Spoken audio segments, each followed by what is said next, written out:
आचार्य श्री जी दंडोत प्रणाम। प्रणाम। आप थोड़ा से जो विद्या अध्ययन करने वाले बच्चे हैं उनके बारे में ज़रा आप थोड़ा से प्रकाश डालिए, थोड़ा कुछ ज्ञान की बातें बताइए। सबसे पहला बात, किसी भी माता पिता को लालेत पंचवर्षानी 5 वर्ष तक बच्चे को आप प्यार दीजिए, दुलार दीजिए, सब कुछ कीजिए। लेकिन जब ये 5 वर्ष से 6ठा वर्ष में प्रवेश कर गया आपका बालक, तो उसको पढ़ाई में कोई कुताहल नहीं करना चाहिए। पढ़ाई के समय में अवश्य ध्यान रखना चाहिए कि किस तरह से हमारा बच्चा ट्यूशन से आया, क्या कार्य किया, नहीं किया। खाने के समय में खाने के लीजिए, खेलने के समय उसको खेलने के दीजिए, लेकिन पढ़ाई समय में दुलार, लाल, प्यार नहीं, केवल पढ़ाई संबंधी ही बात करनी चाहिए।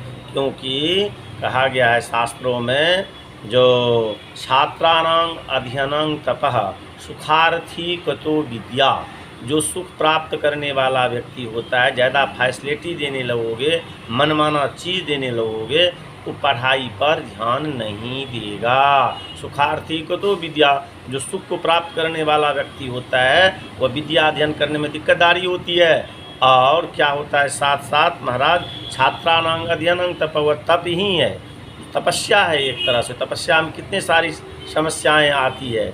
और साथ साथ ये भी ध्यान रखना चाहिए विद्यार्थी के लिए दिनचर्या का।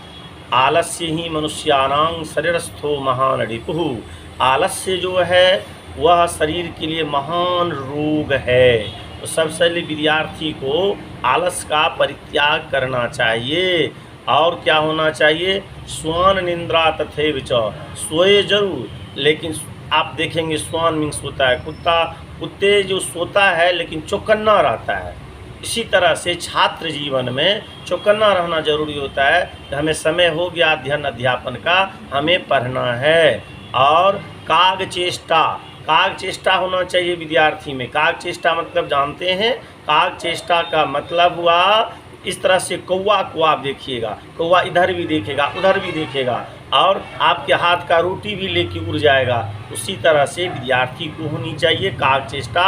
बको ध्यानम, और पढ़ाई के समय, बक माने होता है बौगला, बौगला जो है वो वाला सफ़ेद होता है, देखने में बहुत सुंदर होगा, उसका शिखा भी होता है, लेकिन वो क्या करता है, तो बको ध्यानम, कहीं भी तालाब में या सरोवर में जब बैठता है इस प्रकार से ध्यान लगा करके वो बैठता है, तो मछली, जो पानी में जो मछली रहता है उसको फट से पकड़ लेता है।